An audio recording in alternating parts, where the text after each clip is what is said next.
जय हिंद साथियों, स्वागत है आपका self study classes with Sumit Jain YouTube channel में। हिंदी साहित्य की दोस्तों रोज अपनी फनी ट्रिक वाले वीडियो आते हैं, तो आप लोग वीडियो को लाइक जरूर करें और चैनल को सब्सक्राइब कर लें, ठीक है। ऐसी ही बहुत सारी फनी ट्रिक आज हम आपको बताने वाले हैं, पूरा वीडियो आपको जरूर देखना है दोस्तों। हिंदी साहित्य में आपने देखा होगा कि साहित्य अकादमी पुरस्कार जिन रचनाओं को मिला है वो रचनाएं सबसे इंपॉर्टेंट आपकी मानी जाती हैं, अधिकांश पेपर में वो रचनाएं पूछी जाती हैं, ठीक है। तो मैं आज वो रचनाएं साहित्य अकादमी जिनको पुरस्कार मिला है उन रचनाओं को आपको बहुत ही फनी ट्रिक से याद करवाने वाला हूं, ठीक है। तो पूरा वीडियो आपको जरूर देखना है। और दोस्तों अगर आप व्हाट्सएप ग्रुप से नहीं जुड़े हैं तो 9098609291, ठीक है। इससे ये नंबर आपको दिया है, इस नंबर पर आप SMS करें, मैसेज करें, आपको व्हाट्सएप ग्रुप की लिंक मिल जाएगी, ठीक है। तो स्टार्ट करते हैं दोस्तों आज का वीडियो। आज के वीडियो में क्या होगा दोस्तों, सबसे पहले आपको टेस्ट करवाया जाएगा, आपको रचना पता है कि नहीं पता है, फिर ओके उसके बाद जो है क्या करना है मैं आपको ट्रिक बताऊंगा, ठीक है। तो जुड़े रहें, वीडियो को लाइक करें। पहला प्रश्न है, हेमतरंगिणी के रचनाकार कौन है। 4 विकल्प हैं दोस्तों आपके सामने और 2 सेकंड आपको दिए जाते हैं। हेमतरंगिणी बताना है दोस्तों।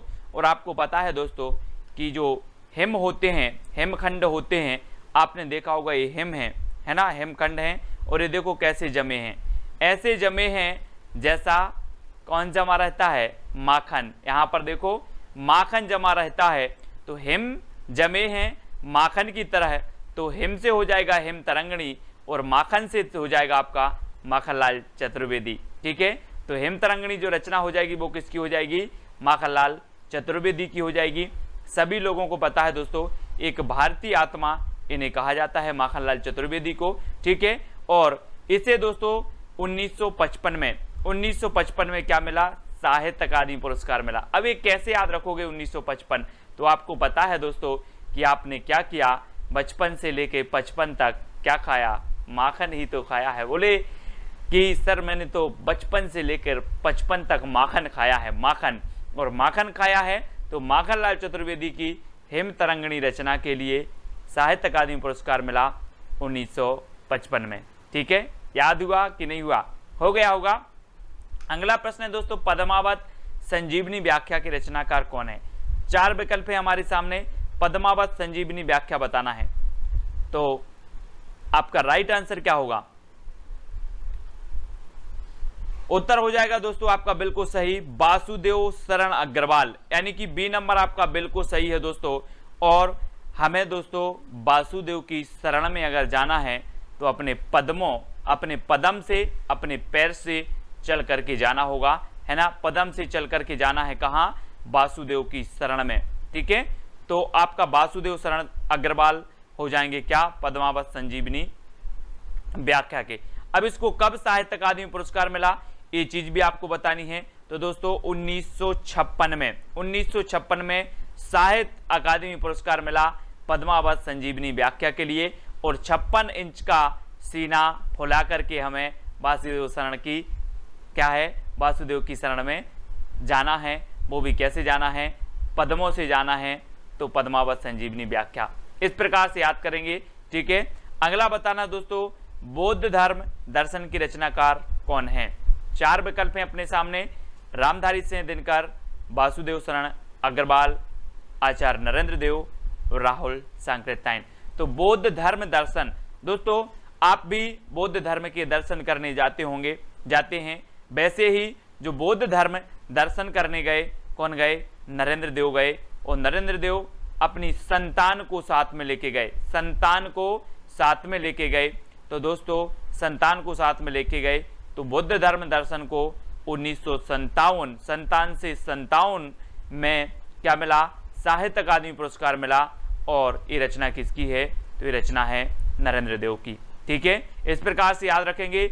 आपसे पूछा जाएगा बौद्ध धर्म दर्शन के रचनाकार कौन है, तो आपको बताना है नरेंद्र देव, ठीक है। और नरेंद्र देव जो है अपनी संतान को साथ में लेकर के बौद्ध धर्म के दर्शन करने गए थे, ठीक है। अगला बताना है, मध्य एशिया का इतिहास के रचनाकार कौन है। 4 विकल्प हैं दोस्तों, 4 में से आपका राइट आंसर क्या हो जाएगा दोस्तों, मध्य एशिया का इतिहास बताना है। और इसके जो रचनाकार हो जाएंगे वो कौन हो जाएंगे, मध्य एशिया का इतिहास यानी कि राहुल सांकृत्यायन। राहुल सांकृत्यायन यानी कि ड नंबर आपका बिल्कुल सही है दोस्तों। मध्य एशिया का इतिहास गवाह है कि राहुल जी, आपने नाम सुना होगा, राहुल जी की क्या नहीं हुई, शादी नहीं हुई। क्या वे 58 साल में शादी करेंगे? कितने साल में? 58 साल में शादी करेंगे क्या, है ना। और पूरे मध्य एशिया में घूम आए हैं, लेकिन उन्हें अभी तक क्या नहीं मिली है, कोई अच्छी लड़की नहीं मिली है। राहुल सांकृत्यायन याद रख लेना, ठीक है। तो मध्य एशिया का इतिहास क्या है? राहुल सांकृत्यायन की रचना है और 1958 में इसे साहित्य अकादमी पुरस्कार मिला। तो ये चीज भी आपको याद रखनी है, ठीक है। मध्य एशिया का इतिहास, राहुल सांकृत्यायन, और 1958 में क्या मिल गया? साहित्य अकादमी पुरस्कार मिला। अगला है दोस्तों संस्कृति के 4 अध्याय। ये कौन है? संस्कृति के 4 अध्याय दिन में पढ़ना है या रात में पढ़ना है? तो जल्दी से आप बताएं। संस्कृति के 4 अध्याय दोस्तों हमें दिन में पढ़ना है, इसलिए रचना किसकी हो जाएगी? दिनकर जी की हो जाएगी, ठीक है। दिनकर जी की हो जाएगी। और 59 है ना, 59 याद रख लेना, 59 की है, 1959 की। और याद रखना कि संस्कृति के 4 अध्याय हमें 59 दिन में पढ़ना है। कितने दिन में पढ़ना है? 59 दिन में पढ़ना है। तो 1959 इसको साहित्य अकादमी पुरस्कार मिलेगा 1959 में, और 59 दिन में मिलना है। तो दिनकर इनकी रचना हो जाएगी, दिनकर की रचना हो जाएगी संस्कृति के 4 अध्याय, ठीक है। तो 1959 आपको याद रख लेना है। इस रचना के लिए इन्हें ज्ञानपीठ पुरस्कार मिला है। अगला देखते हैं दोस्तों, कला और बूढ़ा चांद के रचनाकार कौन है? तो बहुत ही बढ़िया रचना है दोस्तों। 4 विकल्प हैं, 4 में से चयन करना है, कला और बूढ़ा चांद।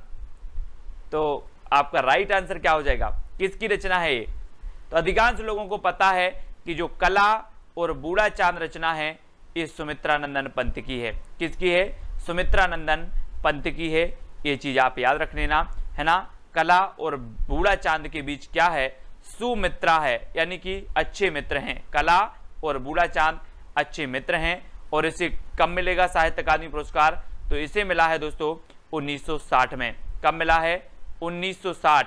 अब दोस्तों जब कोई व्यक्ति 60 साल का हो जाता है तो बूढ़ा कहा जाता है, बूढ़ा, है ना, बूढ़ा चांद, है ना। तो 60 साल का हो गया मतलब वो क्या कहलाने लगता है? अब तो यार बोले हम बूढ़े हो गए हैं, बूढ़े 60 साल के हो गए हैं। तो कला और बूढ़ा चांद ये सुमित्रानंदन पंत की रचना है और 1960 में इसे साहित्य अकादमी पुरस्कार भी मिला है। ये चीज भी आपको याद रखनी है, ठीक है। भूले बिसरे चित्र के रचनाकार कौन है? दोस्तों याद रख लेना है कि हमें भूले बिसरे चित्र जो होते हैं, आपको पता है कि जब हम बचपन में रहते थे और हम भगवती की बहुत आराधना करते थे, भगवती की बहुत आराधना करते थे। अब आपको भूले बिसरे चित्र याद आ रहे हैं कि नहीं आ रहे? आपको आ रहे होंगे कि आप भगवती की क्या करते थे? अगरबत्ती लगाते थे, पूजा करते थे, अर्चना करते थे। याद आ रहे हैं कि नहीं आ रहे? आ रहे हैं। तो भूले बिसरे चित्र किसके? भगवती के, यानी कि भगवती चरण वर्मा, है ना। भूले बिसरे चित्र भगवती के, तो भगवती चरण वर्मा।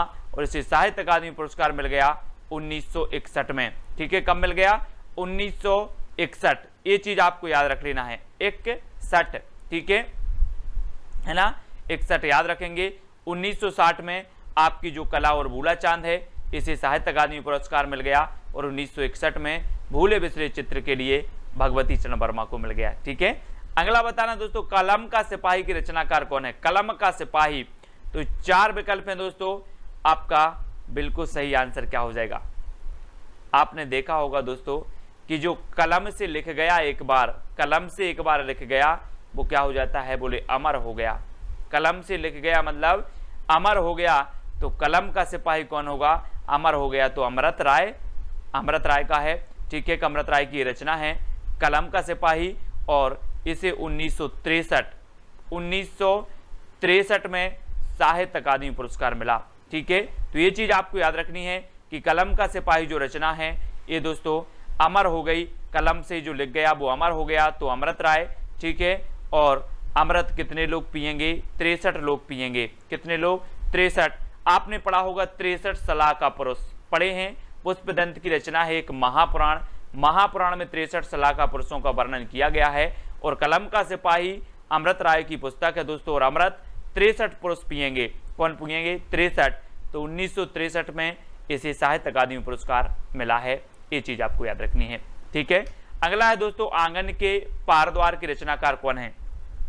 दोस्तों आंगन के पार द्वार, आंगन में जो द्वार रहता है उसके आप आर पार कितनी बार हुए आपको पता है क्या? बोले सर मुझे नहीं पता, मैं इतना बड़ा हो गया, अज्ञेय है, मुझे पता ही नहीं, ठीक है। अज्ञेय है, कितनी बार आर पार हुआ, ठीक है। तो आंगन के पार द्वार की रचना हो जाएगी आपकी अज्ञेय की, और इसे कब मिला? 1964 में मिला, ठीक है। 64, तो याद रख लेना है, 64 में इसे साहित्य अकादमी पुरस्कार मिला आंगन के पार द्वार के लिए, ठीक है। याद रखेंगे कि सर मैं 64 साल का हो गया, मैं 64 साल का हो गया, आंगन के पार द्वार आर पार कितनी बार गया, अज्ञेय है, मुझे ज्ञात नहीं है। कितने साल के हो गए आप? 64 साल के हो गए, है ना। आंगन के आर पार गए, कितनी बार गए? अज्ञेय, ठीक है। इस प्रकार से याद रखेंगे। रस सिद्धांत के रचनाकार कौन है? अज्ञेय, नगेंद्र, जैनेन्द्र या फिर अमृत राय। तो रस सिद्धांत की हमें बताना है दोस्तों। अब वो रस सिद्धांत नहीं समझ लेना कि जो रस सिद्धांत भरत मुनि ने दिया था, लेकिन ये रस सिद्धांत रचना है। और ये रस सिद्धांत किसकी है? तो ये याद रखना है दोस्तों, ये आपकी डॉक्टर नगेंद्र की है। किसकी है? नगेंद्र की है, नगेंद्र की, है ना। और आपको पता है कि नाग, नगेंद्र से आप याद रखेंगे नाग, और नाग में जो विष का रस होता है, विष का क्या होता है? रस होता है ना। तो रस होता है दोस्तों किसमें? नाग में होता है, ठीक है। कौन सा होता है? विष का रस होता है। और 1965 में जो है क्या मिला आप इन्हें? साहित्य अकादमी पुरस्कार मिला। या फिर ऐसे भी याद रख लेंगे कि नाग पंचमी को हम नाग को रस पिलाते हैं, है ना। याद रख लेना, नाग को रस पिलाते हैं। तो रस सिद्धांत डॉक्टर नगेंद्र की है, और 1965 में जो है इसे क्या मिला? साहित्य अकादमी पुरस्कार मिला। तो सभी लोग याद रखेंगे, है ना। और डॉक्टर नगेंद्र हैं दोस्तों, तो डॉक्टर नगेंद्र कैसे हैं? बहुत बुजुर्ग हैं, बोले बहुत बुजुर्ग हैं, 65 साल के हैं, लगभग 65 साल के, है ना। तो 1965 डॉक्टर नगेंद्र की रचना रस सिद्धांत के लिए क्या मिल गया? साहित्य अकादमी पुरस्कार मिल गया। मुक्तिबोध के रचनाकार कौन है? मुक्तिबोध के बताना है दोस्तों।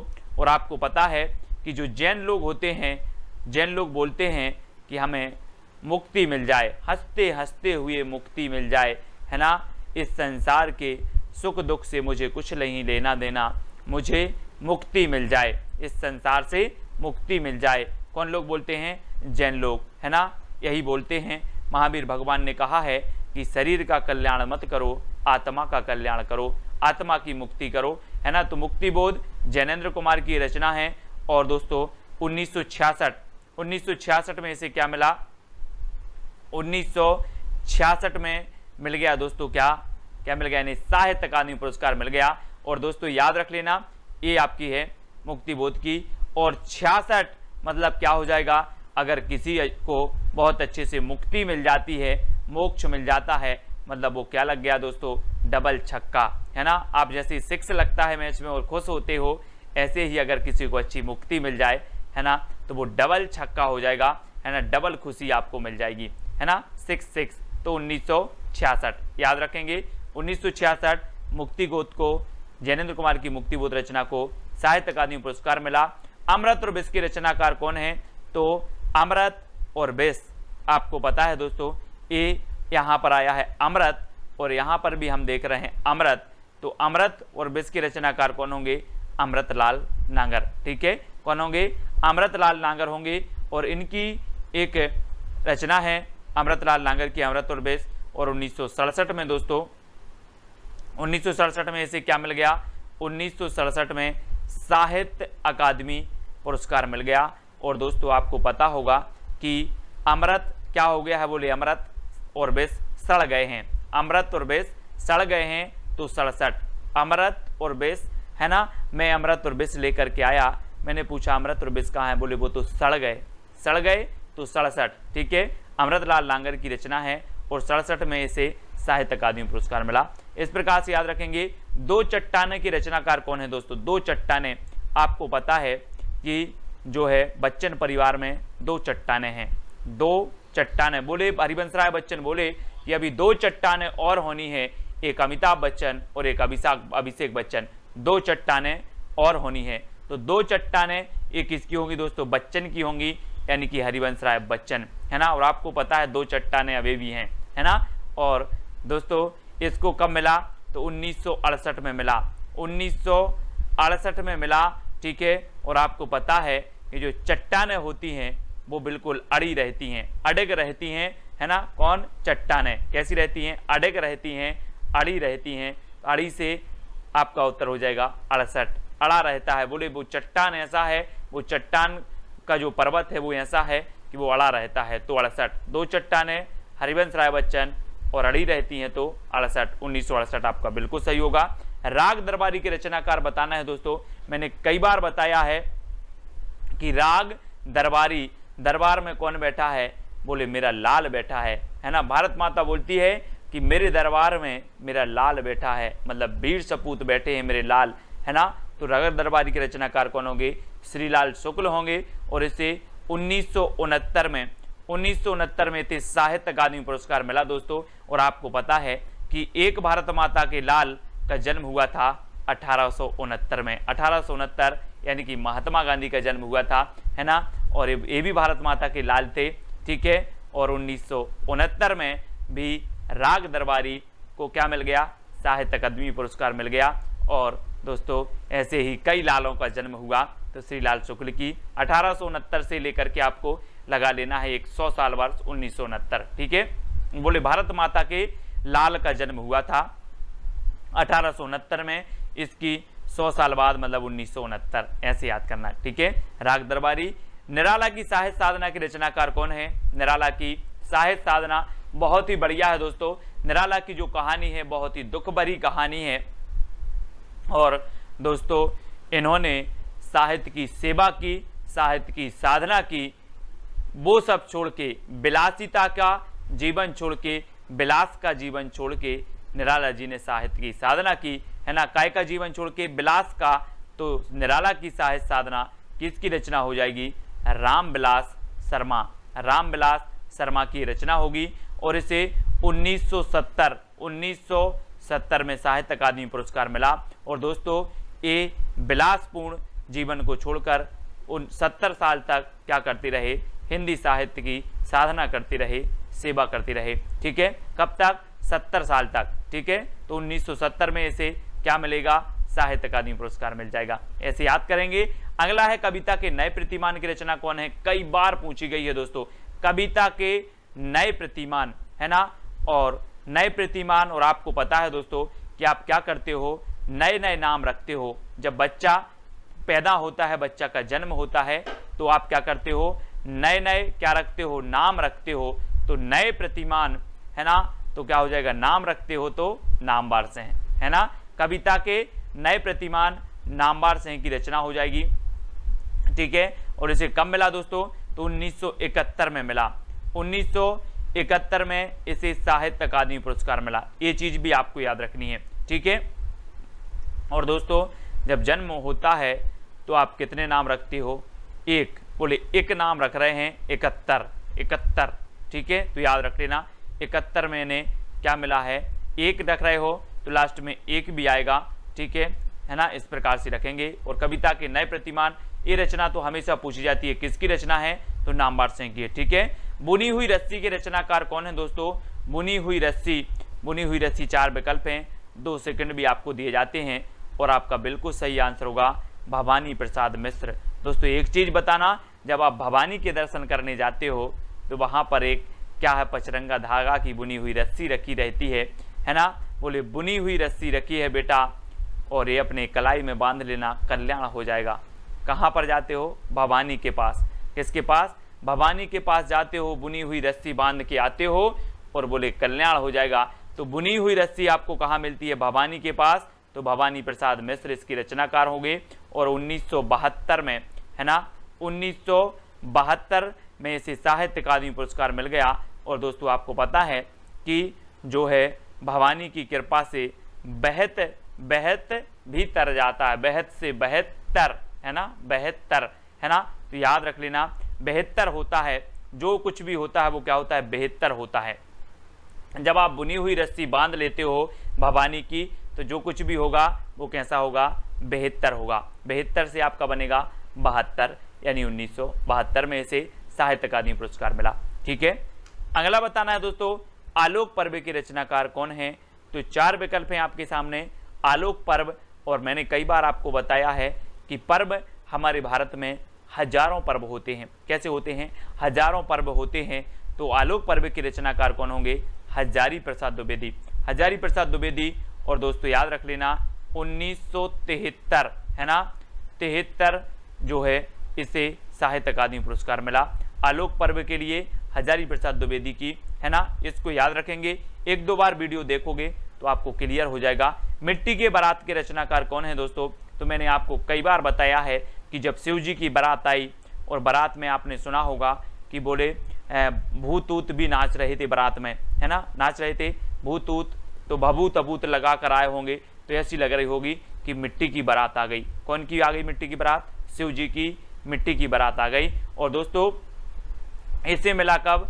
1974 में। 1974 में। तो 74 यानी कि 74 दोस्तों, 74 लग रहा था, 74 या 4 दिशाओं में लग रहा था कि क्या है, मिट्टी की बारात आई है, मिट्टी की बारात आई है। 74 है ना, 74 कर दो, 74 बोले, 4 दिशाओं में लग रहा था, 74। ठीक है, तो मिट्टी की बारात को 74 में साहित्य अकादमी पुरस्कार मिला और रचना शिवमंगल से सुमन की है, ऐसे याद रखेंगे। अगला है दोस्तों, तमस के रचनाकार कौन है? तमस, आपको पता है दोस्तों, तमस मतलब होता है अंधकार, और हम बोलते हैं कि भीष्म अंधकार छाया है। कैसा छाया है? भीष्म अंधकार छाया है। तो तमस को याद रख लेना, तमस मतलब होता है अंधकार, और अंधकार छाया है कैसा? भीष्म। तो तमस के रचनाकार कौन होंगे? भीष्म साहनी होंगे। ठीक है, और 1975 में दोस्तों, 75 में क्या मिल गया? 75 में ने साहित्य अकादमी पुरस्कार मिल गया दोस्तों। और एक चीज़ और बताना कि जब व्यक्ति 75 साल का हो जाता है ना, तो उसे अंधकार लगने लगता है ना, जीवन अंधकारमय लगने लगता है, और अपने जो है शांति के मार्ग को खोजता है और कल्याण के मार्ग को खोजता है ना। तो क्या लगता है? अंधकारमय लगता है 75 की साल के बाद। तो तमस के रचनाकार हैं भीष्म साहनी, यानी बी नंबर आपका बिल्कुल सही हो जाएगा। और 1975 में से साहित्य अकादमी पुरस्कार मिला दोस्तों। जहां जैसी ट्रिक निकली बताने का प्रयास किया है, नॉर्मल भी ये भी आप याद रख सकते हो, लेकिन इन रचनाओं को याद रख लेना सबसे पहली प्राथमिकता आपकी बनती है। ठीक है दोस्तों, आज को आपको बताना है तेरी मेरी उसकी बात की रचनाकार कौन है। बहुत ही बढ़िया रचना है, कई बार पूछी जा चुकी है दोस्तों। तेरी मेरी उसकी बात, है ना, अपन बोलते हैं ना कि तेरी मेरी उसकी बात किसी को नहीं बताना। क्या बोलते हैं अपन? तेरी मेरी उसकी बात किसी को नहीं बताना। लेकिन मैं आपसे बोल रहा हूं कि अपने एक ग्रुप है, ग्रुप एडमिन है, यस करके है, यस नाम है उनका, और तेरी मेरी उसकी बात किसको नहीं बताना? यस को नहीं बताना, यस को। ठीक है, याद रखेंगे। आ नंबर आपका बिल्कुल सही है, हमेशा आपकी मदद करते हैं पीडीएफ और हर एक चीज में, यस। तो तेरी मेरी उसकी बात किसको नहीं बताना? यस को नहीं बताना। मतलब इसकी रचनाकार कौन होंगे? यशपाल। ठीक है, यशपाल, यानी कि जो आ नंबर है वो आपका बिल्कुल सही हो जाएगा दोस्तों। और इसको जो साहित्य अकादमी पुरस्कार मिला वो मिला 1976 में। 1976 में इस रचना के लिए क्या मिला? साहित्य अकादमी पुरस्कार मिला। ठीक है, तो याद रख लेना, तेरी मेरी उसकी बात यस को नहीं बताना, और 1976 में इसे साहित्य अकादमी पुरस्कार मिला। और कब तक नहीं बताना? 76 साल तक नहीं बताना। ठीक है, तो 1976 आपका हो जाएगा साहित्य अकादमी। अगला बताना है दोस्तों, चुका भी नहीं हूं मैं। चुका भी नहीं हूं मैं की रचनाकार कौन है? थोड़ी सी इमेज दी है, अगर आप समझ सको कुछ तो बता दोगे। 4 विकल्प हैं, 2 सेकंड आपको पता है दोस्तों।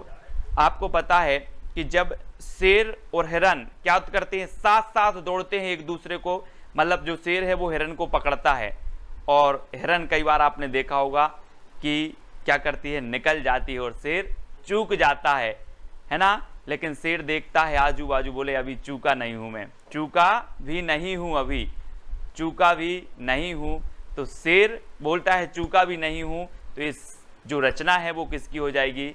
शमशेर बहादुर जी की। ठीक है, याद रखना दोस्तों, इन्हें कवियों का कवि भी कहा जाता है, शमशेर बहादुर साहब को। और ये क्या करते हैं? हिरन और शेर साथ साथ दौड़ते हैं, साथ साथ दौड़ते हैं तो 1977 में इसे इस रचना के लिए साहित्य अकादमी पुरस्कार मिला। तो साथ साथ से याद रख लेना, है ना। और शेर क्या बोल रहा है कि चूका भी नहीं हूं अभी, दूसरा हिरन देख लेंगे, ठीक है। तो शमशेर बहादुर यानी 12 नंबर आपका बिल्कुल सही हो जाएगा। अगला बताना है दोस्तों, उतना बस सूरज हूं की रचनाकार कौन है? उतना बस सूरज हूं। 4 विकल्प हैं, 4 में से आपको उत्तर बताना है और आंसर आपका क्या हो जाएगा? उतना बस सूरज हूं। तो हम क्या बोलते हैं दोस्तों, जो उभरता हुआ सितारा होता है, जो भारत का भूषण होता है, वो हम बोलते हैं कि आप तो हमारे भारत के क्या हो? सूर्य हो, सूर्य पुत्र हो। तो उतना बस सूरज हूं क्योंकि आप क्या हो? भारत भूषण हो, भारत भूषण। तो ये भारत भूषण अग्रवाल की रचना है, इसको ऐसे याद करेंगे दोस्तों, ठीक है। बहुत ही बढ़िया है, उतना बस सूरज हूं, भारत भूषण अग्रवाल, ठीक है। और इसे 1978 में दोस्तों, 1978 में क्या मिला? साहित्य अकादमी पुरस्कार मिला। तो याद रख लेना, उतना बस सूरज हूं, भारत भूषण अग्रवाल। अगला है कल सुनना मुझे। कल सुनना मुझे के रचनाकार कौन है? अब दोस्तों एक चीज बताना, मैं अगर आपसे बोलूं कि आज तो आप लोग सुनते नहीं हो मुझे, जब मैं धूल में मिल जाऊंगा तो कल सुनना मुझे। काय में मिल जाऊंगा? धूल में मिल जाऊंगा तो कल सुनना मुझे। तो इसके जो लेखक होंगे वो कौन होंगे? कौन होंगे? कल सुनना मुझे जब धूल में मिल जाऊंगा, तो आपका उत्तर होगा धूमिल, है ना। धूमिल, कल सुनना मुझे धूमिल की रचना है ना। और इसे कब मिला? 1979 में दोस्तों, 1979 में इसे साहित्य अकादमी पुरस्कार से नवाजा गया। ये चीज भी आपको याद रखनी है, ठीक है। अब मैं आपसे कभी भी पूछूंगा कल सुनना मुझे जब धूल में मिल जाऊंगा, तो धूमिल, ठीक है। धूमिल यानी डी नंबर आपका बिल्कुल सही हो जाएगा। अगला है दोस्तों जिंदगी नामा जिंदा रुख। कई बार पूछी गई ये रचना, और आपको पता है दोस्तों कि हम जब हिंदी साहित्य में पढ़ते हैं तो मीराबाई को जरूर पढ़ते हैं, मीराबाई को पढ़ते हैं, है ना। और मीराबाई को जब हम पढ़ते हैं तो इनके बारे में सिर्फ इतना ही कहा जाता है कि इन्होंने अपनी जिंदगी कृष्ण के नाम कर दी। किसके नाम कर दी? कृष्ण के नाम कर दी। जिंदगी नामा जो रचना होगी वो किसकी होगी? जिंदगी नाम कर दी किसके? कृष्ण के। तो कृष्णा सोबती, है ना। जिंदगी नामा जिंदा रुख ये कृष्णा सोबती की है, क्योंकि जिंदगी नाम कर दी साहब, है ना, कृष्ण के। तो कृष्णा सोबती आ नंबर आपका बिल्कुल सही है। और 1980 में दोस्तों, 1980 में क्या मिला? क्या मिला? यानी साहित्य अकादमी पुरस्कार मिला जिंदगी नामा जिंदा रुख के लिए, ठीक है। याद रख लेना, मैं कभी भी पूछूं जिंदगी नामा के रचनाकार कौन है, आप बता दोगे सर जिंदगी नाम कर दी कृष्ण के, ठीक है। तो कृष्णा सोबती, है ना। अगला बताना ताप के ताए हुए दिन। दोस्तों दिन बहुत सारे आते हैं, सुख के दिन आते हैं, दुख के आते हैं। वैसे ही ताप के ताए हुए दिन आए हैं, और आप ताप के ताए हुए दिन कैसे देख रहे हो? अपने लोचन से देख रहे हो। यहाँ पर देखो ये लोचन है ना। और त्रिलोचन यानी कि जिसकी 3 आंखें हो, है ना, वो त्रिलोचन। और ताप के ताए हुए दिन हमने कैसे देखे? लोचन से देखे, तो त्रिलोचन, है ना, त्रिलोचन। अब मैं कभी भी पूछूंगा कि ताप के ताए हुए दिन ये रचना किसकी है, आप बता देना कि सर ताप के ताए हुए दिन आए तो जरूर थे, लेकिन हमने लोचन से देखे थे, त्रिलोचन से देखे थे, ठीक है। तो त्रिलोचन यानी कि बी नंबर आपका बिल्कुल सही हो जाएगा। अगला देखें विकलांग श्रद्धा का दौर के रचनाकार कौन है? 4 विकल्प हैं दोस्तों। विकलांग श्रद्धा का दौर, श्रद्धा आपने देखी होगी दोस्तों। श्रद्धा अपन बोलते हैं यार, पूर्ण श्रद्धा से आप अगर काम करोगे तो आपका काम सफल होगा। लेकिन लोगों की आजकल की जो श्रद्धा है वो कैसी हो गई है? विकलांग हो गई है। कैसी हो गई? श्रद्धा विकलांग हो गई है। और इसके बारे में हरि यानी कि भगवान शंकर भी सोचते हैं कि लोगों की श्रद्धा विकलांग हो गई है। तो विकलांग श्रद्धा का दौर है ये। हरि मतलब भगवान और शंकर मतलब शंकर जी। तो हरि शंकर परसाई, है ना, व्यंग्यकार हैं दोस्तों, हरि शंकर परसाई, ठीक है। हरि के प्रति, शंकर के प्रति लोगों की श्रद्धा विकलांग होती जा रही, इसलिए बहुत सारे क्या है संकट आ रहे हैं। श्रद्धा बना के रखो, श्रद्धा को क्या नहीं करना? विकलांग नहीं करना। तो विकलांग श्रद्धा का दौर हरि शंकर परसाई, ठीक है, ऐसे याद रखेंगे। और दोस्तों इसे 1982 में क्या मिला? साहित्य अकादमी पुरस्कार मिला। साहित्य अकादमी पुरस्कार मिला 1982 में। और ये ताप के ताए हुए दिन के लिए मिला 1981 में। ये चीज भी आपको याद रखनी है, ठीक है। ताप के ताए हुए दिन लोचन से देखे और 81 जो है बार देखे, है ना, और 1981 इसका रचना साहित्य अकादमी पुरस्कार मिला। और ये विकलांग श्रद्धा का दौर, हरिशंकर परसाई व्यंग्यकार हैं, 1982 में से साहित्य अकादमी पुरस्कार मिला दोस्तों।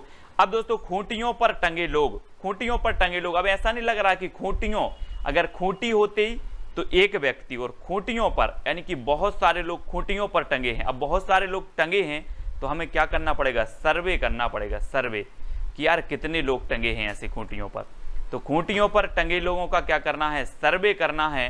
तो इसके लेखक कौन होंगे, सर्वेश्वर दयाल सक्सेना। कौन होंगे, सर्वेश्वर दयाल सक्सेना। अब मैं कभी भी आपसे पूछूंगा कि खूंटियों पर टंगे लोग किसकी रचना है, तो आप बोलोगे सीधा सीधा कि सर खूंटियों पर लोग टंगे हैं तो इनका सर्वे करना है, यानी कि सर्वेश्वर दयाल सक्सेना, यानी डी नंबर आपका बिल्कुल सही होगा। और इसे 1983 में साहित्य अकादमी पुरस्कार मिला। और आपने सर्वे किया तो कितने लोग टंगे थे, 83 लोग टंगे थे। कितने, 83। तो 1983 में से साहित्य अकादमी पुरस्कार भी मिल गया, खूंटियों पर टंगे लोग, है ना। अगला है लोग भूल गए हैं, लोग भूल गए हैं किसे, पहले बोलते थे रघुवीर सहाय करना, राम सहाय करना, आज तो लोग भूल गए हैं रघुवीर को, है ना। लोग भूल गए हैं किसको, रघुवीर को। पहले तो बोलते थे रघुवीर सहाय, मुंह से आवाज निकली रघुवीर सहाय करना, लोग भूल गए हैं, यानी कि कैसे, रघुवीर। आ नंबर आपका बिल्कुल सही है ना। वो आपने सुना होगा दोस्तों, क्या होगा कि दुख में सुमरन सब करें, सुख में करे ना कोई, और सुख में सुमरन सब करे तो दुख काहे को हो। इसलिए लोग भूल गए हैं, है ना, क्योंकि लोगों के पास सुख आ गया है। मत भूलो रघुवीर को और यही सहाय करेंगे। तो लोग भूल गए हैं रघुवीर सहाय की रचना है, बहुत बढ़िया है, पूछी जाती है। और 1984 में इसे साहित्य अकादमी पुरस्कार भी मिला है। ठीक है दोस्तों, मैं एक बात जरूर कहूंगा कि जितनी भी साहित्य अकादमी पुरस्कार से पुरस्कृत रचनाएं हैं, ज्ञानपीठ, व्यास सम्मान, ये सबसे पहले आपके लिए महत्वपूर्ण होती हैं, है ना, क्योंकि ये रचनाएं अधिकांश पूछी जाती हैं। तो लोग भूल गए हैं कैसे, रघुवीर सहाय। ठीक है, कब्बे और काला पानी की रचनाकार कौन है दोस्तों, कब्बे और काला पानी। आपने सुना होगा दोस्तों, आजादी के पूर्व काले पानी की सजा होती थी। काले पानी की सजा यानी कि अगर एक काले पानी की सजा हो गई अगर व्यक्ति को, तो वो वापस नहीं आ पाता था कभी। काले पानी की सजा, है ना। अंडमान निकोबार द्वीप आपने देखा होगा, वहां पर इसको समुद्र के उस पार भेज दिया जाता था और वहां से वापस नहीं आता था कभी व्यक्ति।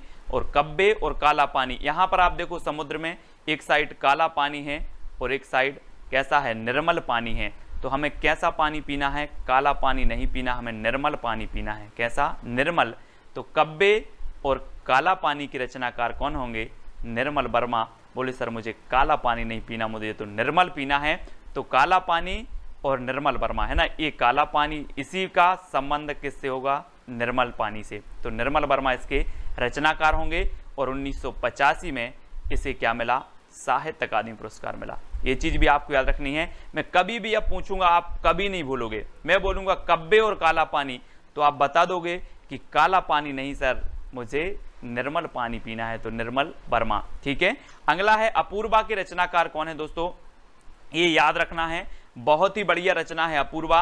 और अपूर्वा दोस्तों एक केदारनाथ अग्रवाल जी की रचना है, केदारनाथ अग्रवाल। ठीक है, और आपको पता होगा कि पूर्व में केदारनाथ में एक बहुत भयंकर क्या आई थी, बाढ़ आई थी। तो केदारनाथ में पूर्व में आई थी। तो अपूर्वा ये केदारनाथ अग्रवाल की है।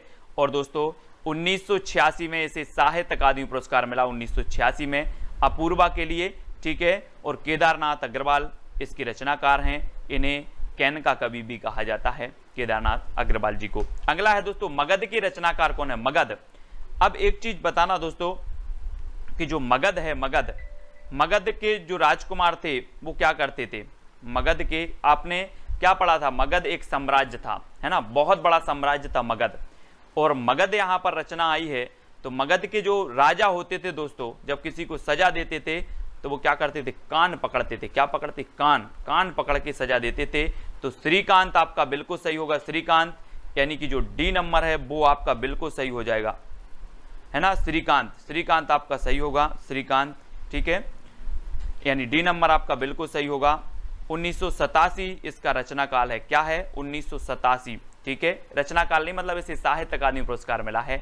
मगध के रचनाकार हैं श्रीकांत वर्मा और 1987 में इसे साहित्य अकादमी पुरस्कार मिला। ये चीज आपको याद रखनी। ठीक है, अगला है दोस्तों अरंड के रचनाकार कौन है? अरंड, अरंड मतलब आपको पता है क्या होता है? अरंड मतलब होता है वन, और वन में कौन गए थे? अयोध्या के नरेश श्री राम गए थे वन में कि नहीं गए? 14 साल का वनवास हुआ और कहाँ गए थे? अरंड में गए थे, वन में गए थे। कौन गए थे? नरेश। तो अरंड के रचनाकार कौन होंगे? नरेश मेहता, है ना। ऐसे कॉमन सेंस लगाना है और कुछ भी नहीं है ये, ना कोई ट्रिक है ना कुछ, सिर्फ अरंड में कौन गए थे? तो बोले अयोध्या के नरेश गए थे, है ना। तो नरेश मेहता, आ नंबर आपका बिल्कुल सही होगा। और दोस्तों 1988 में इसे क्या मिला? साहित्य अकादमी पुरस्कार मिला अरंड के लिए, ठीक है। नरेश मेहता जी की बहुत ही बढ़िया रचना है, याद रखना। अकाल में सारस के रचनाकार कौन है दोस्तों? अब दोस्तों एक चीज याद रखनी है, एक है केदारनाथ अग्रवाल और एक है केदारनाथ सिंह, ठीक है। केदारनाथ अग्रवाल की रचना अपूर्वा के लिए साहित्य अकादमी पुरस्कार मिला, लेकिन जो अकाल में सारस है ये केदारनाथ सिंह की रचना है, केदारनाथ सिंह, है ना। और इसे भी साहित्य अकादमी पुरस्कार मिला, यानी बी नंबर आपका सही हो जाएगा। और अकाल में सारस कहाँ जा रहे थे? केदारनाथ जा रहे थे। अकाल में सारस, ये सारस हैं दोस्तों, सारस, है ना। और सारस आपने देखे होंगे। और ये कहाँ जा रहे थे अकाल में? केदारनाथ जा रहे थे, केदारनाथ। तो केदारनाथ अग्रवाल, केदारनाथ सिंह की रचना है अकाल में सारस। और 1989 में दोस्तों इसे साहित्य अकादमी पुरस्कार मिला, ये चीज भी आपको याद रखनी है, ठीक है। 89। अगला है नीला चांद के रचनाकार कौन है दोस्तों? नीला चांद। और दोस्तों आपने देखा होगा शंकर जी को, आपने देखा है, इनकी मूर्ति को आपने देखा है। इनकी सिर पर यहाँ पर एक चांद का वो रहता है, चांद का चित्र बना रहता है इस प्रकार से। तो नीला चांद, यहाँ पर देखो तस्वीर में देखो शंकर जी की, जरा प्रणाम कर दो सभी लोग, है ना। और ये नीला चांद है, किसके सिर पर है? शिव जी के। तो ये नीला चांद रचना किसकी होगी? किसकी होगी? शिव प्रसाद सिंह की, ठीक है। अब किसी और की तो नहीं होगी? बोले सर नहीं होगी। अब जब नीला चांद आपने दिखा ही दिया है, तो ये नीला चांद तो कभी नहीं भूलेंगे शिव प्रसाद सिंह। और इसे मिला 1990 में। 1990 में क्या मिल गया दोस्तों? साहित्य अकादमी पुरस्कार मिला, साहित्य अकादमी, ठीक है। इसको आपको याद रखना है दोस्तों। मैं वक्त के हूँ सामने, मैं वक्त के हूँ सामने, मैं अगर किसी से बोलूं कि मैं वक्त के हूँ सामने, तो वो बोलेगा यार वक्त के सामने क्यों खड़ा है? गिर जा, क्या कर? गिर जा। तो मैं वक्त के हूँ सामने क्यों खड़ा है? गिर जा, यानी कि गिरजा कुमार माथुर, ठीक है। गिरजा कुमार माथुर इसके रचनाकार हो जाएंगे। अब वक्त के सामने खड़े नहीं होना है, गिर जाना है, ठीक है। तो गिरजा कुमार माथुर, मैं वक्त के हूँ सामने, गिरजा कुमार माथुर। और 1991, ठीक है, 1991 में दोस्तों इसे क्या मिला? साहित्य अकादमी पुरस्कार मिला 1991। और 90 में इसे मिला था आपकी नीला चांद के लिए, ठीक है। ये तो आपको पता है, नीला चांद 90 में इसे मिला। 1991 में मैं वक्त के हूँ सामने, इसके लिए साहित्य अकादमी पुरस्कार मिल गया। और ढाई घर के रचनाकार कौन है दोस्तों? अब देखो दोस्तों एक चीज याद रखना कि हमने यहाँ पर पढ़ा कि मैं वक्त के हूँ सामने, गिरजा कुमार माथुर, ठीक है। लेकिन ढाई घर, अब यहाँ पर कॉमन सेंस लगाना, ढाई घर हो कैसे गया? 3 घर हुए हो, पहले तो होंगे 3 घर, 3 घर में से आधा घर क्या हो गया? गिर गया, गिर गया, बचे कितने? ढाई घर। तो ढाई घर में से आधा, 3 में से आधा गिरा, क्या गिरा? घर गिरा। तो कौन होंगे? गिरा तो गिरिराज किशोर, है ना। गिरिराज किशोर, बोले आधा घर गिर गया है, गिर गया है तो गिरिराज किशोर, ठीक है। बचे कितने घर? ढाई घर थे, कितने? 3 घर थे इस प्रकार से। और यहाँ से आधा घर गिर गया तो बचे ढाई। बोले सर ढाई घर, आधा कहाँ गया? बोले गिर गए। तो गिरिराज किशोर, यानी आ नंबर आपका बिल्कुल सही होगा। ढाई घर के रचनाकार गिरिराज किशोर। और 1992 में इसे क्या मिल गया? साहित्य अकादमी पुरस्कार मिल गया। बहुत ही बढ़िया, कई बार पूछी गई है। अब आप कभी नहीं भूलोगे, आप तो वीडियो देखकर भूल जाना वीडियो को।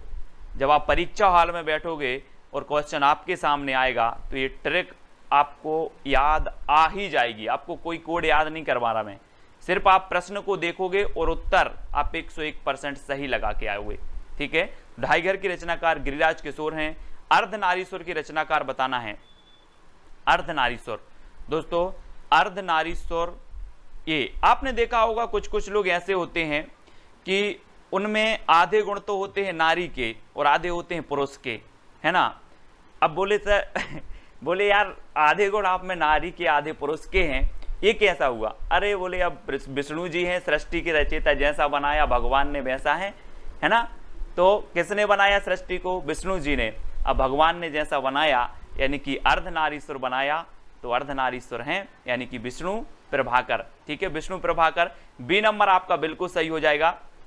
ठीक है, बहुत सारी धारणाएं हैं दोस्तों इस सृष्टि के बारे में, है ना, बहुत सारी हैं। पृथ्वी की रचना कैसे हुई, धार्मिक मान्यताएं हैं, वैज्ञानिक मान्यताएं हैं, सारी मान्यताएं अलग अलग हैं। ठीक है, फिलहाल हमें सिर्फ याद करने का ये माध्यम है ना, और याद अपन करते रहते हैं।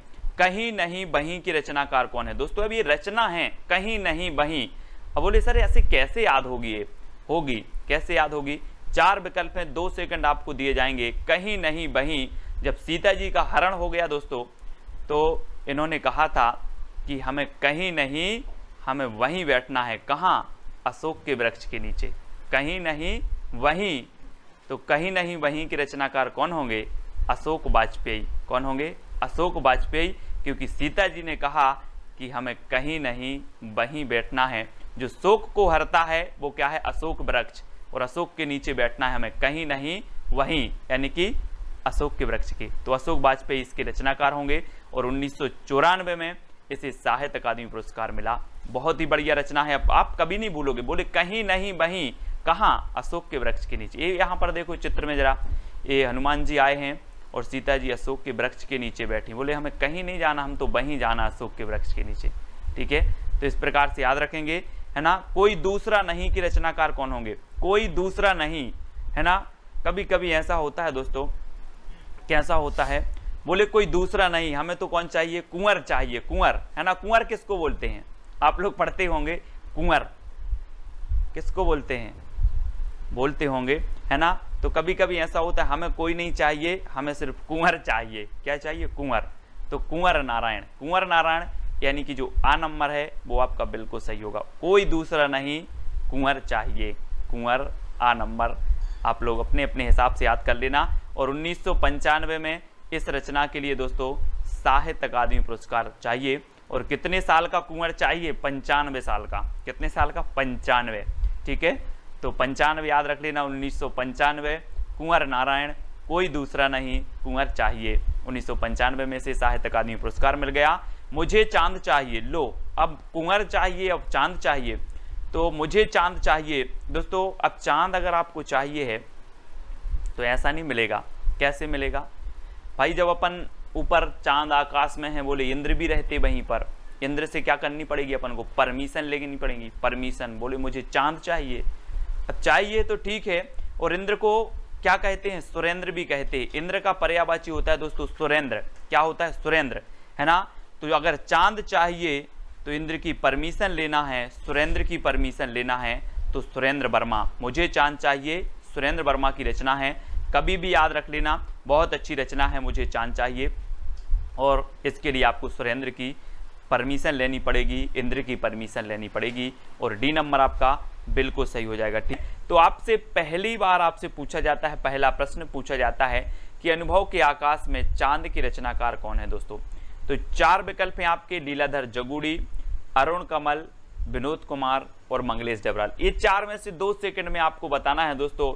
और किसी को अनुभव के आकाश में जाना है दोस्तों तो उसका जुगाड़ करना पड़ता है। क्या करना पड़ता है? जुगाड़।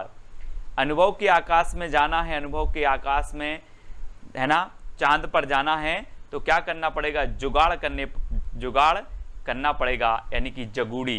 क्या हो जाएगा? जगूड़ी, लीलाधर जगूड़ी। अनुभव के आकाश में चांद पर अगर जाना है तो जुगाड़ करना होगा, मतलब अनुभव के आकाश में जो चांद के रचनाकार हैं वो कौन हो जाएंगे? लीलाधर जगूड़ी। ठीक है, ये चांद है दोस्तों, और ये अनुभव के आकाश का चांद है, और इस पर जाना है तो यहाँ से आपको जुगाड़ करना पड़ेगा। जुगाड़, राजस्थान में चलता है जुगाड़, है ना। और 1997 में दोस्तों इस रचना के लिए क्या मिला? साहित्य अकादमी पुरस्कार मिला है। ठीक है, अब आपकी अगर संतान बोले कि मुझे अनुभव के आकाश में चांद पर जाना है तो आप जुगाड़ कर देना। ठीक है, संतान बोलेगी यानी कि 97। ठीक है, 97 में से साहित्य अकादमी पुरस्कार मिला है। ठीक है, ये चीज याद रखनी है दोस्तों। और अगला है नए इलाके में के रचनाकार कौन है? नए इलाके में दोस्तों, अब हमें नए इलाके में कमल खिलाना है। क्या खिलाना है? कमल खिलाना है। तो नए इलाके में की रचनाकार कौन होंगे? अब 2 सेकंड में आप उत्तर बता देना। मैंने थोड़ी सी आपको हिंट दे दी है कि नए इलाके में कमल खिलाना है तो कौन होंगे? अरुण कमल। कौन होंगे? अरुण कमल इसके रचनाकार होंगे। और 1998 में इसे क्या मिलेगा दोस्तों? साहित्य अकादमी पुरस्कार। कब? 1998 में। अब कभी आपसे पूछा जाएगा नए इलाके में, बोले सर कमल खिलाना है, तो अरुण कमल, ठीक है। और 1998 में इसे कौन सा पुरस्कार मिलेगा? साहित्य अकादमी पुरस्कार मिलेगा, ठीक है। तो ये चीज आपको याद रखनी है। दीवार में एक खिड़की की रचनाकार कौन है दोस्तों? दीवार में एक खिड़की, है ना।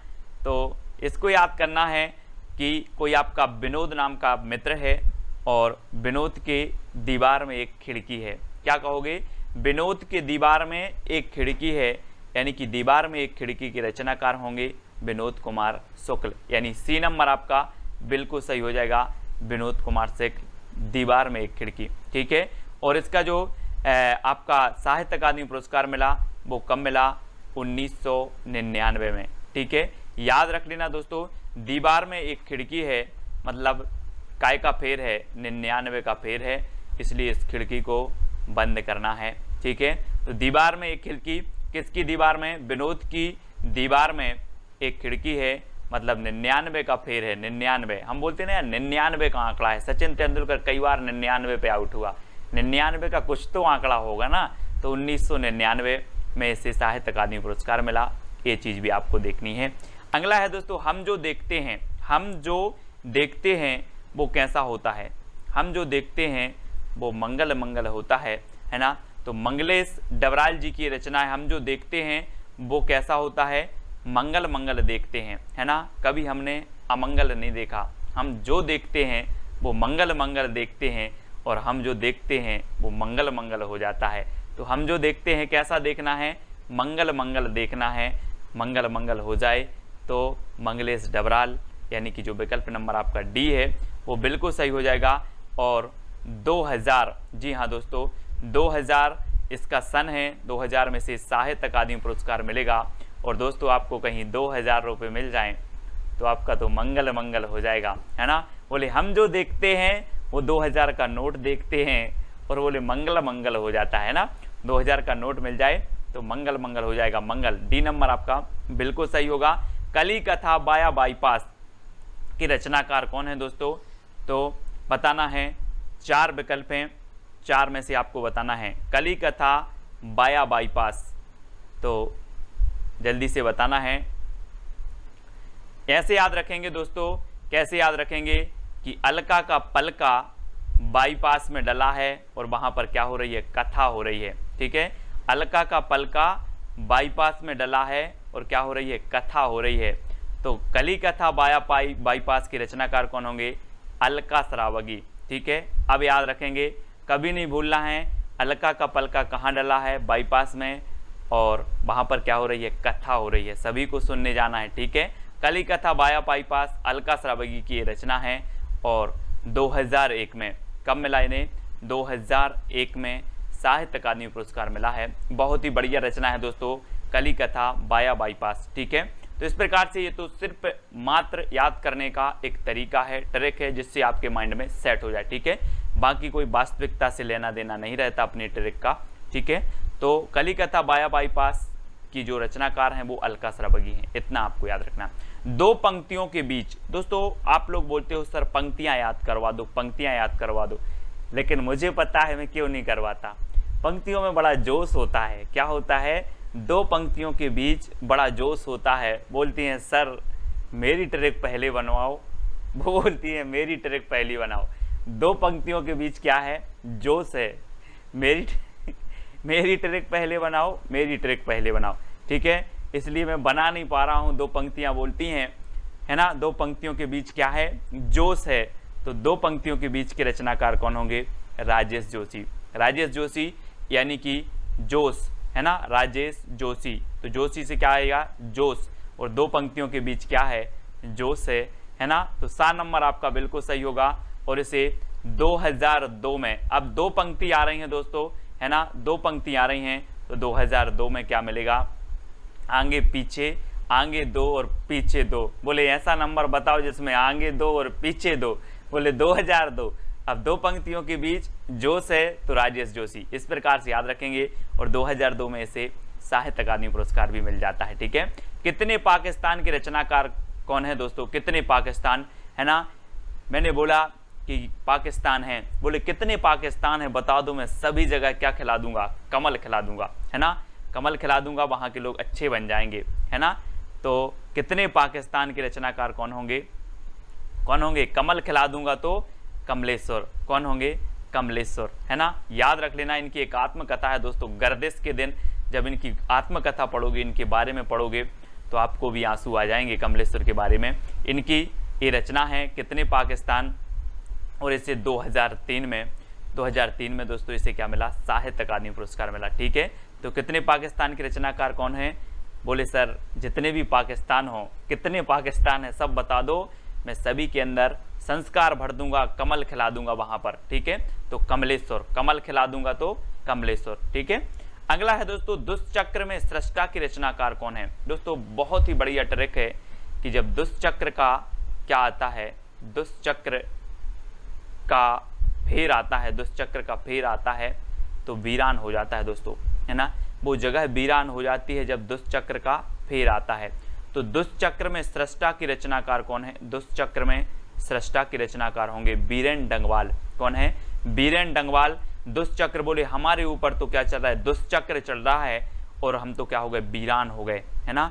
तो बीरेन डंगवाल, वीरान से हो जाएगा बीरेन डंगवाल। ठीक है, ऐसे याद रखेंगे, है ना। आप कभी नहीं भूलेंगे। बोले सर दुष्चक्र की बात कर रहे हो, जब दुष्चक्र का फेर आता है तो लोग वीरान हो जाते हैं, है ना, वो जगह वीरान हो जाती है। और 2004, ठीक है, 2004 याद रख लेना है। 2004 में दुष्चक्र में सृष्टा, और 2004 में आपको पता है दोस्तों कि सुनामी आई थी, और सुनामी आई यानी कि दुष्चक्र, है ना, दुष्चक्र आया और वो जगह ही वीरान हो गई जहां जहां सुनामी आई। ठीक है, तो याद रखेंगे दुष्चक्र जब भी आता है तो वीरान, तो बीरेन डंगवाल की है। और 2004 में सुनामी आई तो 2004 में वीरान हो गए दोस्तों अच्छे अच्छे स्थान। तो 2004 में से साहित्य अकादमी पुरस्कार मिल जाता है किसे? दुष्चक्र में सृष्टा के लिए। ठीक है, अगला है क्याप के रचनाकार कौन है? क्याप, बहुत सारे लोगों को पता है कि क्या आप मनोहर श्याम जोशी हैं? क्या आप मनोहर श्याम जोशी हैं? तो क्या आप, तो क्याप, है ना, क्याप, और आप हैं क्या? मनोहर श्याम जोशी। इनकी रचना है दोस्तों। इसे साहित्य अकादमी पुरस्कार मिला 2005 में। कब मिला? 5 में मिला। ठीक है, तो मनोहर श्याम जोशी 5 लिखना, है ना। 5 में इन्हें क्या मिल गया? क्या मिला, है ना, 2005 में इन्हें साहित्य अकादमी पुरस्कार मिल गया क्याप के लिए। ठीक है, अब संशयात्मा के रचनाकार कौन है दोस्तों? संशयात्मा 4 विकल्प हैं दोस्तों, और आपने देखा होगा दोस्तों बहुत सारे लोगों को क्या होता है? संशय होता है, संशय, है ना। संशय समझते हो? बोले यार मुझे संशय है, लेकिन जो ज्ञानेंद्र पति होते हैं, ज्ञान के पति होते हैं, उनके अंदर कोई संशय नहीं होता। क्या नहीं होता? संशय।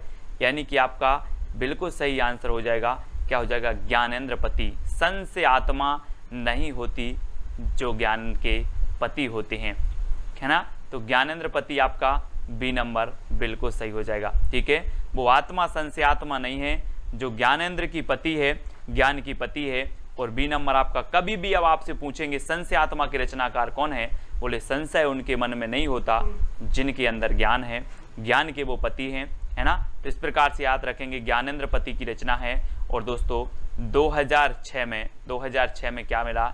इन्हें साहित्य अकादमी पुरस्कार मिला। ठीक है, तो याद रख लेना, है ना। और जिनमें ज्ञान होता है, क्रिकेट खेलने का जिनमें ज्ञान होता है, वो बिल्कुल बिना संशय के 6 मारते रहते हैं दोस्तों, 6, है ना, 6 बाउंड्री मारते हैं। तो 2006 में इसे क्या मिल जाता है? साहित्य अकादमी पुरस्कार मिल जाता है। ऐसे याद करेंगे। अगला है इन्हीं हथियारों से, इन्हीं हथियारों से क्या बोल देंगे? इन्हीं हथियारों से ना करके हम दोस्तों क्या बोलेंगे? इन्हीं हाथों से, इन्हीं हाथों से क्या हो जाएंगे? अमर हो जाएंगे। इन्हीं हाथों से अमर हो जाएंगे। तो इन्हीं हाथों से ये रचना किसकी होगी? अमर हो जाएंगे तो अमरकांत। ठीक है, इन्हीं हाथों से अमर हो जाएंगे, यानी कि अमरकांत की रचना है। और विकल्प नंबर जो सी है आपका वो बिल्कुल सही हो जाएगा, अमरकांत। ठीक है, इन्हीं हाथों से क्या हो जाएंगे? अमर हो जाएंगे। और 2007 में, है ना दोस्तों, और साथ में अमर होना है ना, सभी को साथ में अमर हो जाना, कोई भाग नहीं जाना, है ना, नहीं तो बोले सर मैं पहले अमर हो जाऊंगा बाद में हो जाना, है ना, साथ में अमर होना है।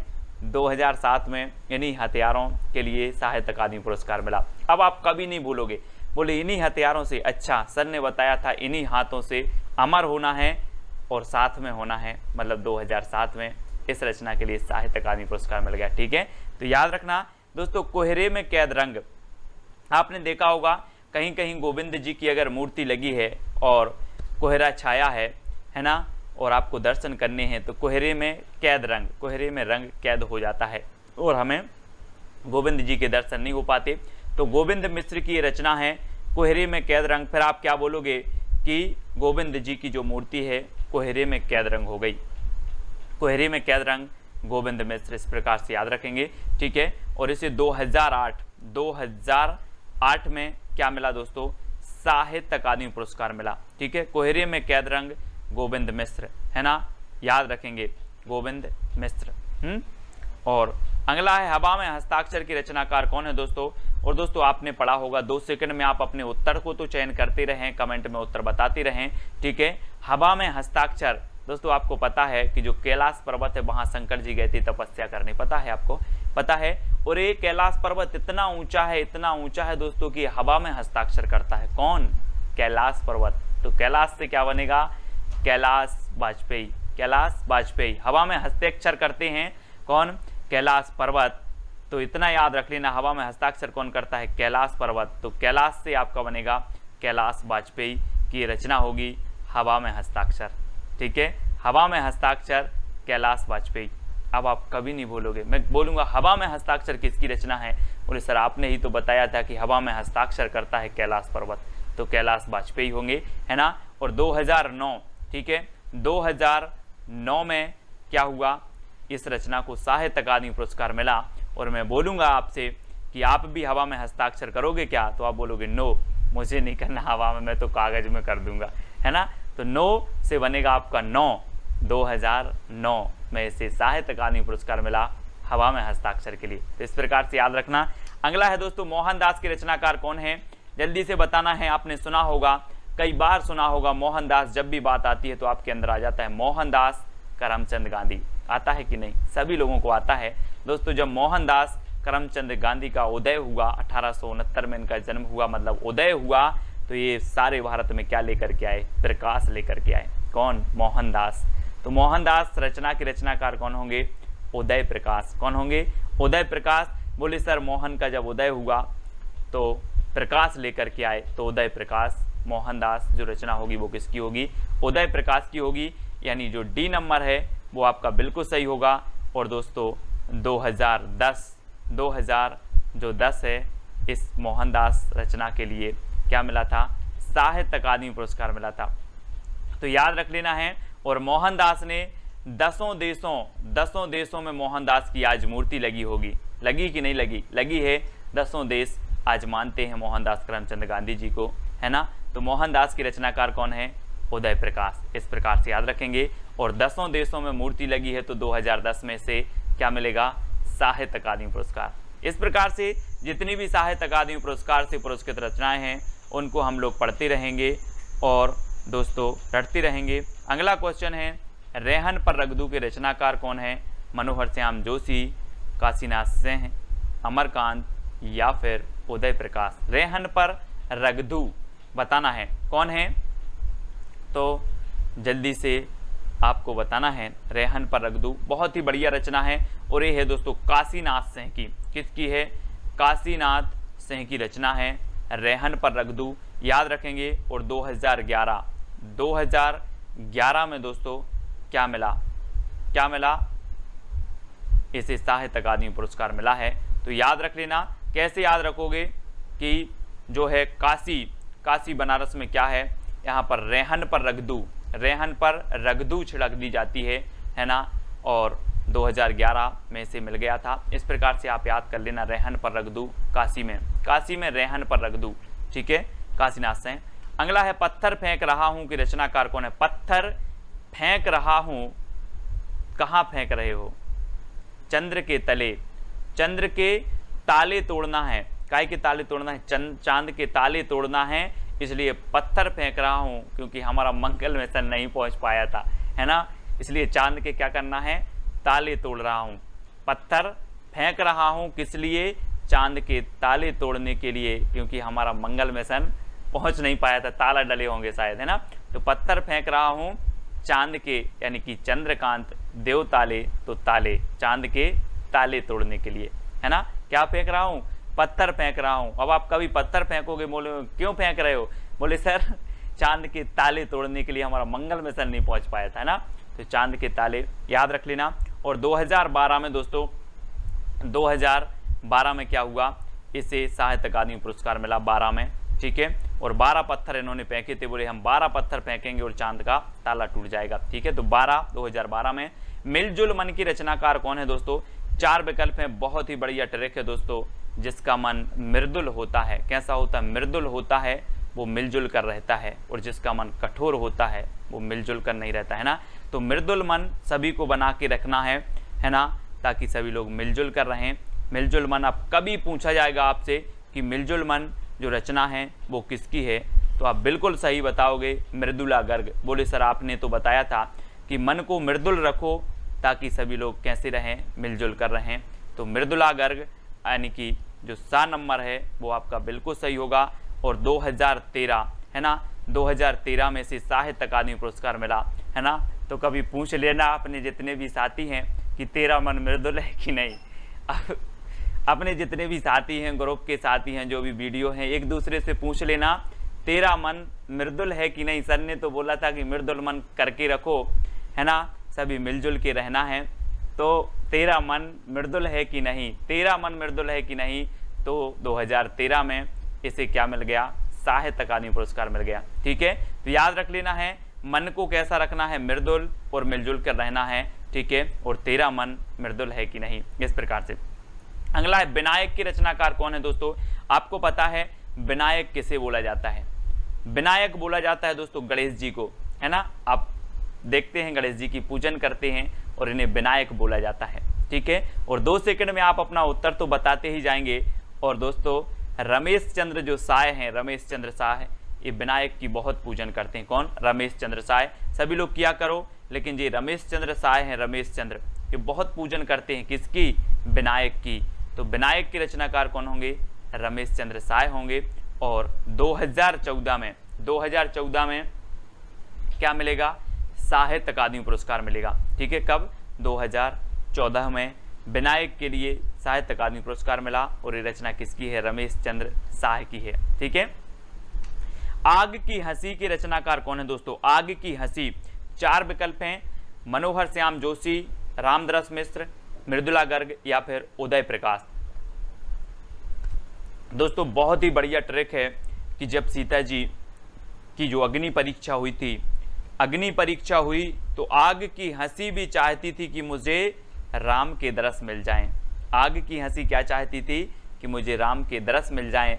और आग की हंसी के जो रचनाकार होंगे वो कौन होंगे? रामदरस मिश्र। अब आप कभी नहीं भूलोगे, है ना। बोले सीता जी की रचना, सीता जी की जब अग्नि परीक्षा हुई तो आग की हंसी भी चाह रही थी कि मुझे क्या मिल जाए? राम के दरस मिल जाएं। यानी कि आपका जो विकल्प नंबर बी है रामदरस मिश्र, बी नंबर आपका बिल्कुल सही हो जाएगा, बी नंबर, ठीक है। और 2015 में दोस्तों, 2015 में क्या मिला, है ना, क्या मिला? इसे साहित्य अकादमी पुरस्कार मिला, ठीक है, 15, है ना। तो याद रख लेना है आपको, पानी डरा यानी 15, है ना। आग अगर जले तो पानी डरा दे, 15 दे, है ना, पानी डरा दे, इस प्रकार से। तो 15 आपको याद रखना, आग की हंसी, रामदरस मिश्र। अगला है दोस्तों पारिजात उपन्यास की रचनाकार कौन है? पारिजात, है ना दोस्तों। पारी ऐसी खेलना है कि जिसका ना सिरा हो, ना सिरा हो ना कुछ भी हो, पारी ऐसी खेलना है ना। जिंदगी की पारी भी अपन को ऐसा खेलना है कि ना सिरा हो, लोग याद करते करते थक जाएं कि उसने कितना अच्छा किया था। तो कोई सिरा नहीं होना चाहिए, ना सिरा, ठीक है।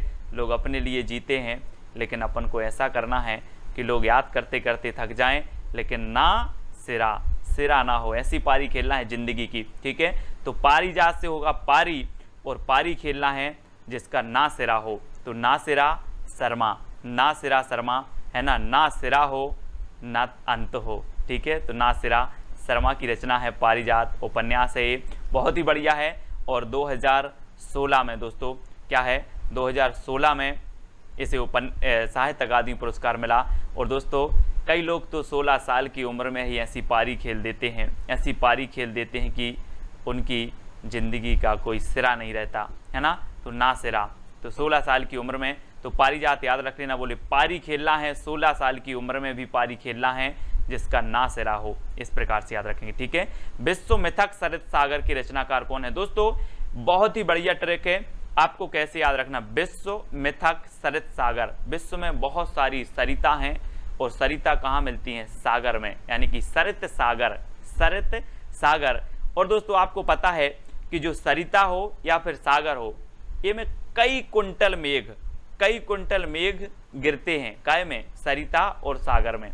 तो सरित सागर में कई कुंटल मेघ गिरते हैं, तो कुंतल मेघ, रमेश कुंतल मेघ इसके रचनाकार होंगे, क्योंकि सरिता और सागर में कई कुंटल मेघ गिरता है ना। तो याद रख लेना, मेघ गिरता है, मेघ से क्या होती है, बरसात होती है ना, तो मेघ से बरसात होती है, पानी गिरता है, तो याद रख लेना कई कुंतल गिरता है, काय में, सरिता और सागर में। तो विश्वमिथक सरित सागर, अब सरित से सरिता और सागर में, तो इतना ही आपको जब भी प्रश्न ये आएगा और आपको याद आ जाएगा सरिता और सागर, इसमें तो कई कुंतल मेघ गिरता है, तो कुंतल मेघ, ठीक है। और 2017 में दोस्तों क्या हुआ, 2017 में इसे मिल गया साहित्य अकादमी पुरस्कार, ठीक है, ये चीज आपको याद रखना है, ठीक है। अगला है दोस्तों पोस्ट बॉक्स नंबर 203 की रचनाकार कौन है, बहुत ही बढ़िया रचना है ना, और कई बार पूछी जाती है दोस्तों, आप लोग क्या करते हो, पोस्ट बॉक्स करते हैं कि नहीं, है ना, मैंने पोस्ट बॉक्स कर दिया है यार, आप लोग बोलते हो पोस्ट बॉक्स, और पोस्ट बॉक्स नंबर 203 का हमें क्या बनाना है, चित्र बनाना है। पोस्ट बॉक्स 203 का क्या बनाना है, चित्र बनाना है। तो पोस्ट बॉक्स नंबर 203 के रचनाकार कौन होंगे, चित्रा मुदगल। यहाँ पर देखो ये पोस्ट बॉक्स नंबर 3 है ना, और ये किसकी है, चित्रा मुदगल की है, और हमें पोस्ट बॉक्स नंबर 203 का क्या बनाना है, चित्र बनाना है, चित्र, तो चित्रा मुदगल, ठीक है। और 2018 में दोस्तों, 2018 में क्या हो गया, इस रचना के लिए साहित्य अकादमी पुरस्कार मिल गया 2018 में, ठीक है। तो इसको याद रखेंगे, बोले पोस्ट बॉक्स नंबर 203 का हमें चित्र बनाना है, तो चित्रा मुदगल 2018 में से साहित्य अकादमी पुरस्कार भी मिल जाएगा। अगला है छीलते हुए अपने को की रचनाकार कौन है, छीलते हुए अपने को, आपको पता है दोस्तों कि किशोर जो होते हैं, किशोर, आपके घर में भी किशोर होते, वो तो छीलते रहते पापा को, 50 का दे दो, 100 का दे दो, छीलते रहते हैं, कौन, किशोर, किशोर, तो नंद किशोर आचार्य, नंद किशोर है ना, नंद होते हैं, बोले मेरा नंद है, छोटा सा नंद है, किशोर है, और वो पापा को क्या कहता है, छीलता रहता है, कभी 50 दे दो, कभी 5 दे दो, कभी 10 दे दो, छीलते हुए अपने को, कौन, किशोर, तो नंद किशोर आचार्य की रचना है ना। और इसे 2019 में दोस्तों क्या मिला, साहित्य अकादमी पुरस्कार मिला। ये चीज आपको याद रखनी है, कभी भी पूछा जाएगा, बोले छीलते हुए अपने को, कौन, किशोर, नंद किशोर आचार्य, ठीक है। और 2019 में इसे साहित्य अकादमी पुरस्कार मिल गया। और वैसे भी किशोरों की जो आयु होती है वो 18-19 वर्ष की होती है ना, 12 से 18 वर्ष किशोरावस्था कहलाती है, तो ये किशोर ही कहलाते 19। तो इस प्रकार से याद रखना है दोस्तों। अब आपको बताना है कि सबसे अच्छी ट्रिक कौन सी लगी, ठीक है, कमेंट में जरूर बताना। और साहित्य अकादमी पुरस्कार को मैंने आपको पूरा का पूरा याद करवा दिया, लगभग 60 से ऊपर रचनाएं थी, जिनके कुछ के आपको सन भी याद करवाए हैं, है ना, कुछ के सन भी आपको याद हो गए होंगे, कुछ के कवि भी आपको याद हो गए होंगे। वीडियो कैसा लग रहा है कमेंट के माध्यम से बताएं, कहाँ तक आपके लिए बेहतर है, कहाँ तक आपके लिए मददगार है, इस प्रकार के जो वीडियो आ रहे हैं, है ना, वो किस प्रकार से हैं दोस्तों। ये हमारी ट्रिक है, किसी भी प्रकार की कोई भी ट्रिक को आप अन्यथा कभी नहीं लेंगे, है ना, सिर्फ मेरा एक उद्देश्य है याद करवाने का, तो अपन ट्रिक बनाते हैं कि आपको याद हो जाए। मेरा कोई उद्देश्य किसी विशेष से क्या नहीं है, बुराई का नहीं है, किसी भी प्रकार का नहीं है, ठीक है। अब आपको बताना है मुक्तिबोध के रचनाकार कौन है। मुक्तिबोध दोस्तों, मुक्तिबोध हमने बहुत पढ़ा कि मुक्ति हो जाती लोगों की, क्या हो जाती, मुक्ति बोलते हैं, कुछ लोग बोलते हैं मेरी मुक्ति अच्छे से हो जाए भगवान, बोलते ना, ऐसे ही मुक्ति करना है अपन को भी। और मुक्तिबोध तो अब बोलोगे सर ये तो कवि का नाम है ना, कवि का नाम तो है, लेकिन एक ऐसे कवि हैं जिनकी रचना भी है मुक्तिबोध, है ना। एक रचना पूछी जाती है तुलसीदास, तुलसीदास। अब तुलसीदास आप बोलोगे सर ये तो कवि की रचना, कवि हैं तुलसीदास नहीं, एक तुलसीदास रचना भी है, कई बार पूछी गई है, यूपी टेट आदि में कई बार पूछी गई है, ठीक है। तो मुक्तिबोध आपको बताना है, इसकी रचनाकार कौन है, ठीक है, ये चीज़ आपको बतानी है। और आपको बतानी है दूसरा क्वेश्चन एक आपको बताना है दोस्तों कि जयशंकर प्रसाद का प्रथम ऐतिहासिक नाटक कौन था, है ना। जयशंकर प्रसाद को आप जानते होंगे, छायावाद के प्रवर्तक थे, और इनका प्रथम यानी कि फर्स्ट ऐतिहासिक नाटक जो था वो कौन सा था, ये भी आपको कमेंट में लिखना है, ढूंढ करके लिखना है, याद करके लिखना है, जैसे भी लिखना है।